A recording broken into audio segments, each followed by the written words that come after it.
Let's build the ultimate monk in Dungeons & Dragons. And I mean head to toe, because you're going to be using every part of your body because you don't need armor, you have Kung Fu. I know Kung Fu. And you don't necessarily even need weapons because you want to punch stuff. And we want to make sure that you are the punchiest puncher that ever punched because you want to have the ultimate punchy build. And we need to optimize every aspect of this. So if you want to follow along, I'll have character sheets up on Patreon, linked down below. But let's go ahead and dive in, starting with the species. And this was actually the most difficult part of this build, because what we need to do is make sure we either emphasize the strengths of being a monk or fill in some of the gaps that a monk might have. And frankly, there's just too many good options. You could have something like a Warforged to boost your armor class by 1. You can go with a Goliath, which has some aspects allowing you to have a limited number of uses for a bit of battlefield control as well as a little bit of boosted damage, but really it comes down to 4 major options. You can keep it boring. Go with a human and just take the tough feat because you want as much health as possible because you are a frontline combatant. You need to make sure that you are able to survive as long as possible. Or you can go with an Aasimar, which is a great option because it allows you to boost up your damage 1 attack per turn, which isn't as useful because monks get so many attacks, but they still have the ability to have some aura damage or some flying speed, and those are very powerful aspects. Or you could go with something like a Drow Elf. This will allow you to get Fairy Fire as a spell that you can cast for free, allowing you to get advantage on a whole group of enemies. I think the best option is none of those, because I think there's another option that will fill in 1 weakness of a monk, while at the same time boosting up 1 ability of a monk by an insane amount. And that's by going with a Dragonborn, because they get 2 major features that are gonna absolutely help the monk in incredible ways. The first, they get Dragon's Breath. Now you get to choose a type of dragon you want to go with, and this can give you resistance to a type of elemental damage, but it allows you to also spew out that damage in a 15-foot cone or a 30-foot line. And one thing that most monks do not get is area of effect damage.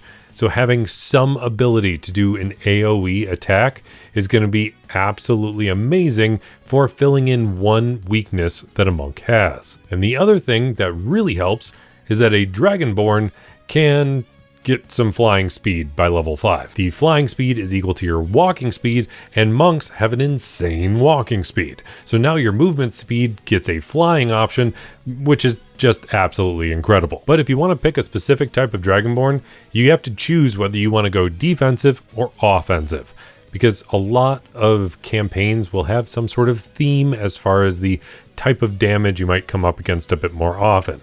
So if you're going up against fire giants or fiery enemies, you might want the defensive option of being a more fire-focused Dragonborn, giving you resistance to fire damage, or you can go the opposite route and go with something like a more cold or lightning focused. This will allow you to do damage when you need to, because if you're fighting a bunch of fiery enemies, they probably have resistance or immunity to fire damage. So keep that in mind if you're customizing this for yourself. But personally, I think it's cool to just spew out lightning. So I'm going to go with the lightning one, which means bronze or blue Dragonborn.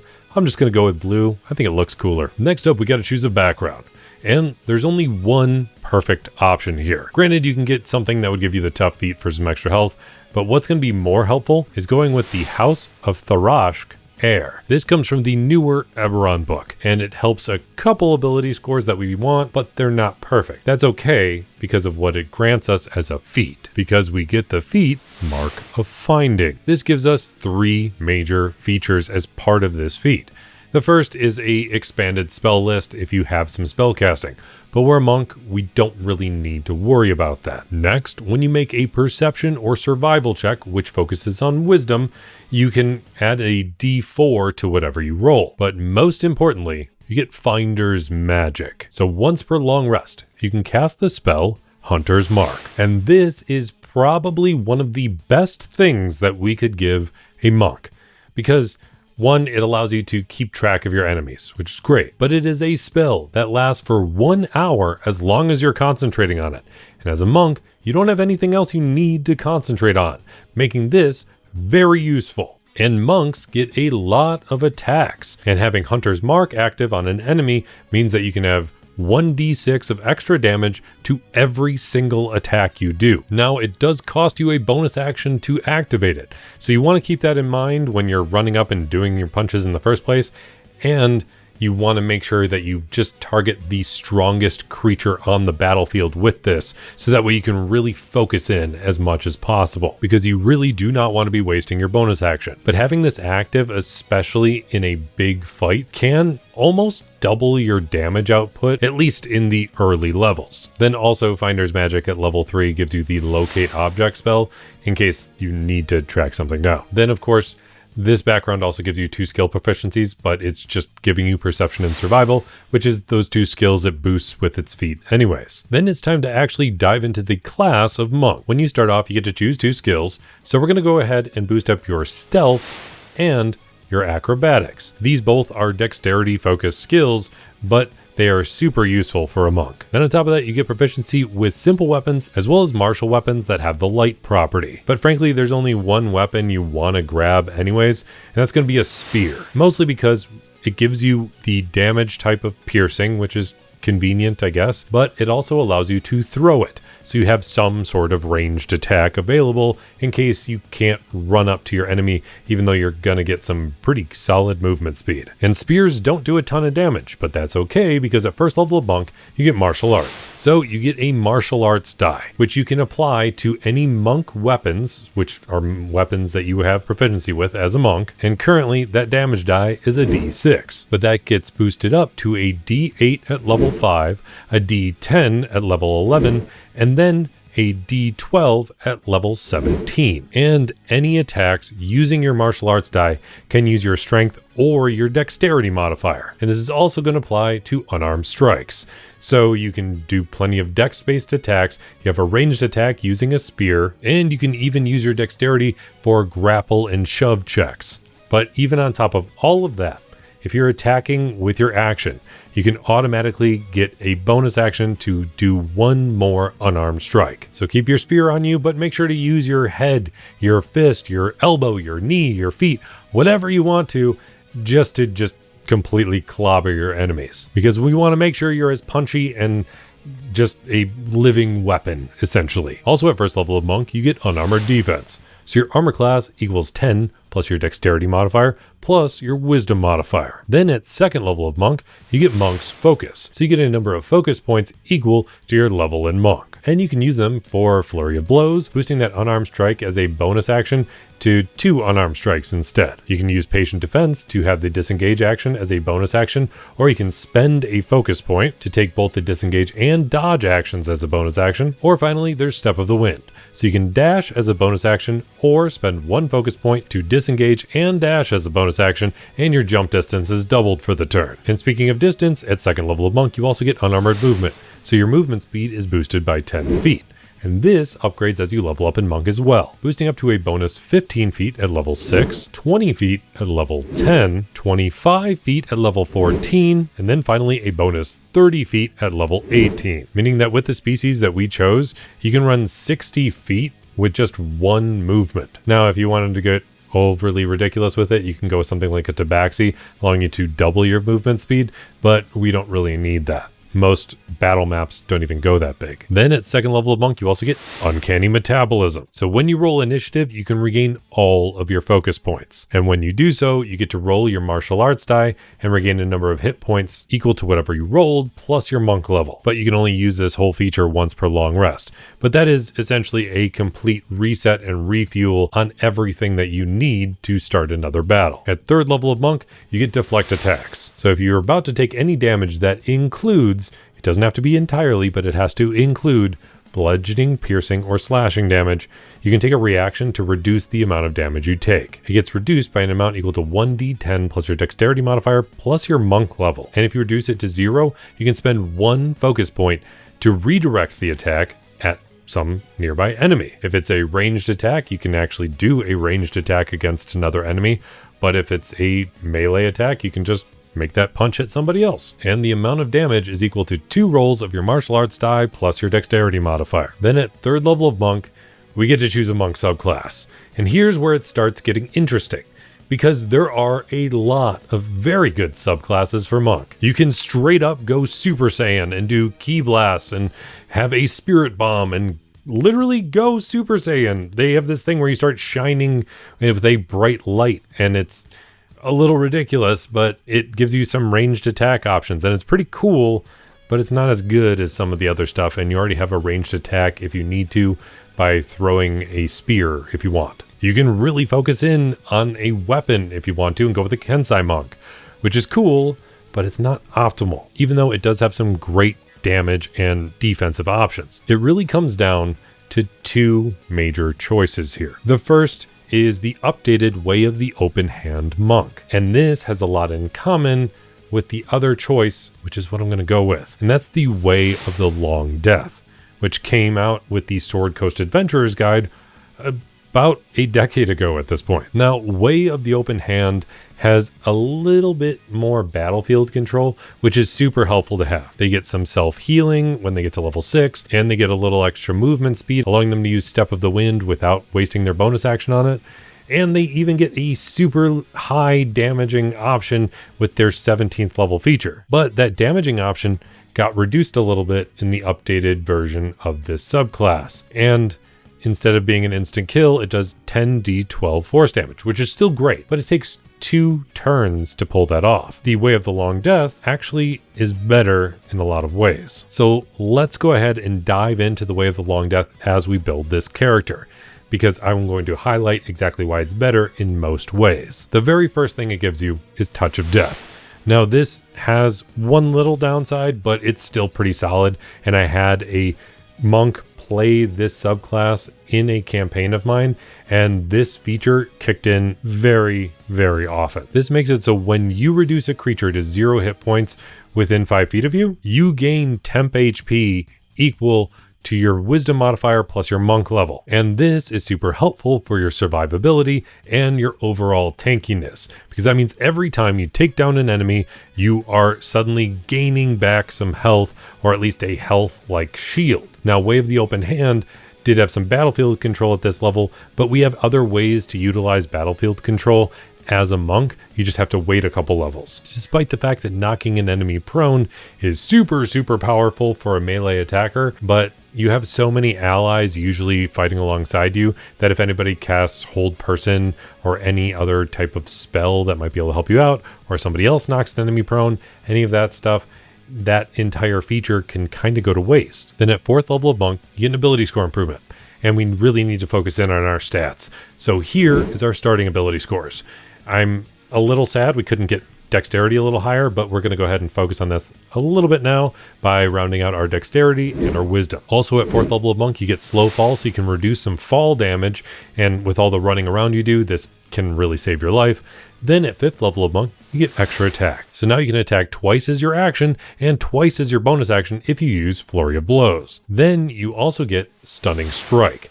Now, this got a little bit of a downgrade, but at the same time, a little bit of an upgrade after the 2024 update. This is going to be your main source of battlefield control going forward, because you can spend 1 focus point to do an unarmed strike. The big downside after 2024 is that you can only do this once per turn now. However, it used to be they either failed and it was amazing for you, or they succeeded and then it sucked, you just wasted your focus point. Now, there's a bit of a double-edged sword for your enemies, because if they fail on their saving throw, because they're forced to make a Constitution saving throw, then they're stunned, and they're stunned until the start of your next turn. This means that all of your attacks against them are going to be at advantage, and they can't do anything. They can't move, they can't attack, and they can't even cast spells. So they're just stuck there. But whereas the older version of this used to still be able to just do whatever they want if they succeeded, now there's still some penalties even if they succeed on their saving throw. Notably, their speed is halved, so this is great for if you're the more tanky person in the party and you want to keep your enemy away from your allies. But it also makes it so the next attack against them is going to have advantage no matter what. Then at 6th level of monk, you get Empowered Strikes. So your unarmed strike damage can be its normal bludgeoning damage, or it can be force damage.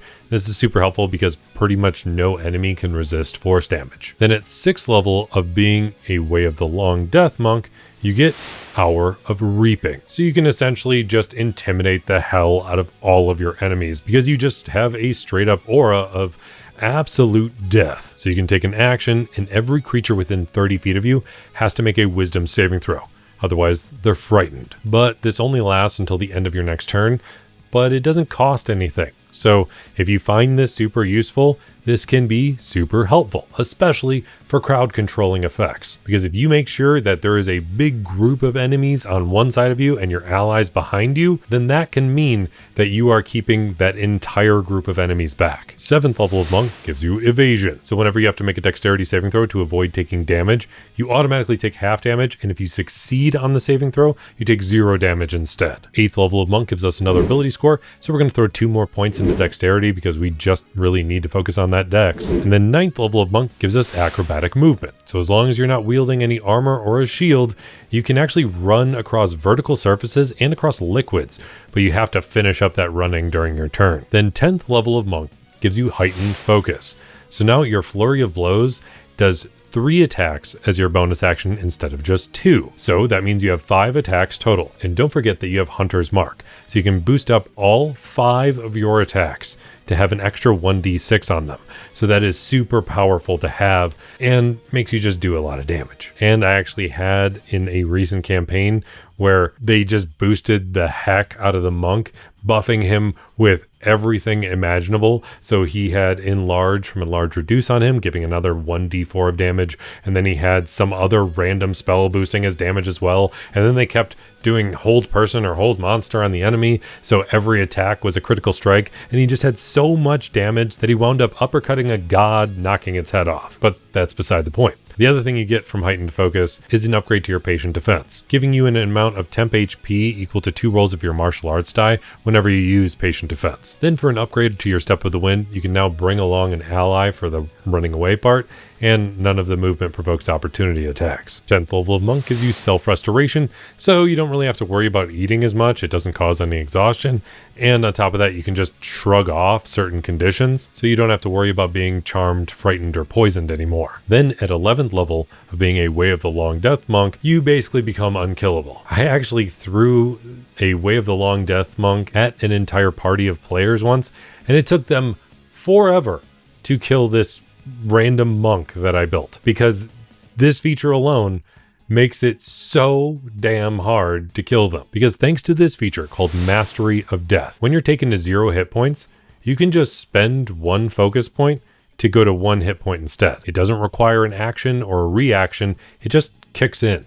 So that means as long as you have focus points, you can just keep living. If you had gone with a Way of the Open Hand monk, this would have just given you a little extra movement speed, but that doesn't really kick in as much during battle because it would have just allowed you an extra option to dash as your bonus action without using your Step of the Wind. Granted, at level 6 of Way of the Open Hand, they can heal themselves a little bit, but who needs to heal yourself when you can just not die anyways? This is frankly a pretty overpowered ability, especially just at level 11. You just are unkillable halfway through the max level.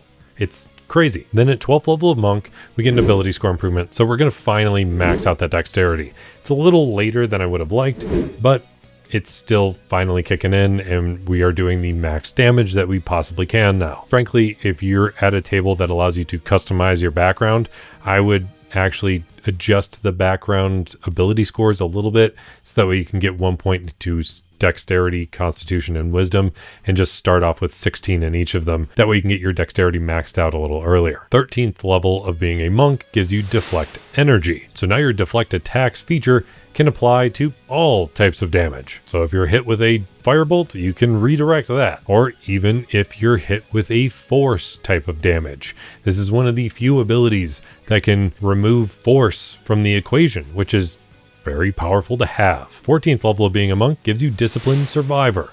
So now you have proficiency in all saving throws, meaning you're just damn good at surviving. And just in case you failed anyways, you can now spend 1 focus point to re-roll a saving throw if you need to, but you got to use whatever you re-rolled. 15th level of monk gives you perfect focus. So if you go into battle and you don't have any focus points, that's okay, because even if you don't have uncanny metabolism available, you can still just regain focus points until you have at least 4 focus points available, as long as you're starting with 3 or fewer. If you have any more than 4 focus points, you're just stuck with what you got. Then at 16th level of monk, you get an ability score improvement. And I would throw in feats and stuff here, but frankly, stats matter more to a monk than most other classes. So you really just want to focus in on your wisdom, because that's going to help for all of the saving throw stuff that you're inflicting on enemies, but it's also going to help your armor class.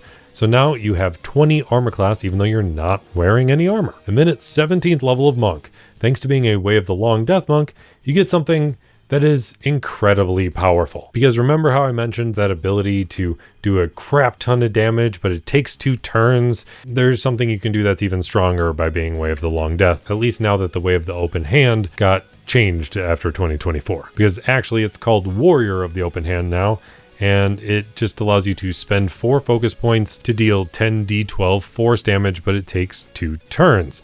And it forces a con save, and if they save, they're only taking half damage.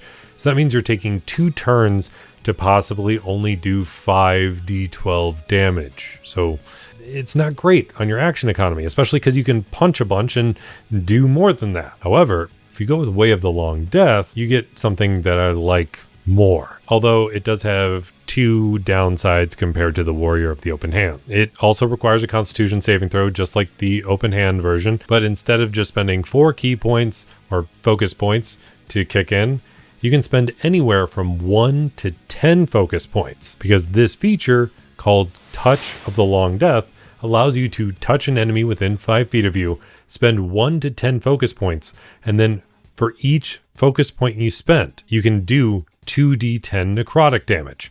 So the big downside here is that it's necrotic damage and not force, which you got to deal with some resistances on occasion, especially if you're dealing with undead enemies. But that means with just a single action, instead of spending 2 actions, you can spend up to 10 focus points and deal 20 d10 necrotic damage. If they save on the saving throw, they take half as much damage, which still sucks, but that is still a ton of damage to do in a single action. And 20 d10 it's just a lot of fun to roll that many dice, frankly. So yes, it costs a lot of focus points, but at this point you're basically invincible, and you can do 20 d10 damage, and you can do a ton of punches instead if you wanted to, or you're sucking the life out of enemies that you defeat by giving yourself some temp HP. Overall, you are just so damn strong. And just in case that wasn't enough, you can get even stronger, because at 18th level of being a monk, you get the feature Superior Defense. So at the start of your turn, you can spend 3 focus points, and then for a minute, you're resistant to everything but force damage. So that means practically for the entirety of a battle, your health pool is doubled for the most part, because you're taking half as much damage, which makes me very happy that I didn't waste trying to get the tough feat early on, because once you get this, it just doesn't matter anymore. Then at 19th level of being a monk, you get to choose an epic boon. There were a couple of options here. I was tempted to go with the Boon of Sybaris to get the Regenerate spell to make you even more unkillable, but you're already pretty damn unkillable. Similarly, I was going to focus in on the whole Frightened condition thing that you can do and grab the Boon of Terror, which is a great option, especially for battlefield control, because it would force enemies to run away from you if they're frightened, which you have the ability to inflict fear thanks to being a Way of the Long Death monk, or really focus in on the siphoning life from your enemies with the Soul Drinker epic boon. But that only allows you to use your reaction to regain 50 hit points, and you can only do that once per short or long rest. Then I was tempted to really focus in on how fast monks can go, getting an extra 30 feet of movement by getting the Boon of Speed, which is also pretty nice. But I think there's a great way to emphasize what you get from being a Way of the Long Death monk without completely repeating anything or having anything go to waste, by choosing the epic boon, the Boon of Bloodshed. So you already get some temp HP when you take down an enemy now, but the Boon of Bloodshed gives you Killer's Fortune. So if an enemy dies within 120 feet of you, you automatically gain advantage on your next attack roll. But keep in mind that this isn't just a once per turn thing. So if, let's say, an enemy dies thanks to one of your allies, you get your next turn to start with an advantage on an attack. Now you attack the lowest health enemy and you try and take them down. Maybe you take them down in one hit. And then you have advantage on your next attack because that one went down. So because of that, you can attack the next lowest enemy.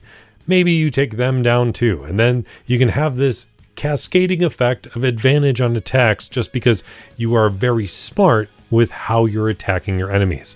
Just attacking the weakest ones first. Keeping in mind that if you go to 0 hit points, you can just go to 1 hit point instead by spending a focus point without requiring an action. There's a part of this feat that is especially helpful with that because once you're at less than half your HP, you are considered bloodied. And part of this boon has a feature called Power from Pain. So once per turn, when you make an attack while you're bloodied, you can deal extra damage by an amount equal to your proficiency bonus. You can only do this once per turn, but if you're going down almost every turn because everybody's focusing on you, but you immediately pop back up to 1 hit point, that means that you're dealing an extra amount of damage equal to your proficiency bonus every single turn. In fact, if you really want to make use of this, just go into battle at half health or below. You have next to no risk doing this because as long as you keep a decent pile of focus points ready and available, you're not going to die. In fact, if you start targeting the little weaklings on the battlefield that make up your enemies, you can get a constantly regenerating pool of temp HP as a shield. So you are basically the ultimate unkillable tank. Then at 20th level of Monk, you get the feature Body and Mind. So your dexterity and wisdom scores increase by 4 points each, bringing them up to 24 apiece. Although technically you can throw 1 more point into dexterity thanks to the epic boon, making it 25, but it won't really matter for what you actually use dex for. But that means your armor class, by default, is 24. Every attack you do with your martial arts die is doing a +7 to every bit of damage. And your accuracy with hitting is also 7 plus your proficiency bonus instead of 5. So that is such a massive boost. And like I said, ability scores matter more for monks than a lot of other classes. So having this huge boost is definitely a solid capstone. As far as ultimate builds go, this is actually one of the most straightforward. It's really just about making sure you have the right background and having the right epic boon to really cap things off. If you want a character sheet for this build that includes everything that I mentioned here, it'll be up on Patreon. But if you made it all the way to the end of this video, let me know by hitting that like button. I'll be here hoping you roll at least 3 nat 20s in your next D&D session, especially if you want to do nothing but punch and kick and screw that armor, you just want to run around without anything on, playing as the ultimate monk in Dungeons & Dragons.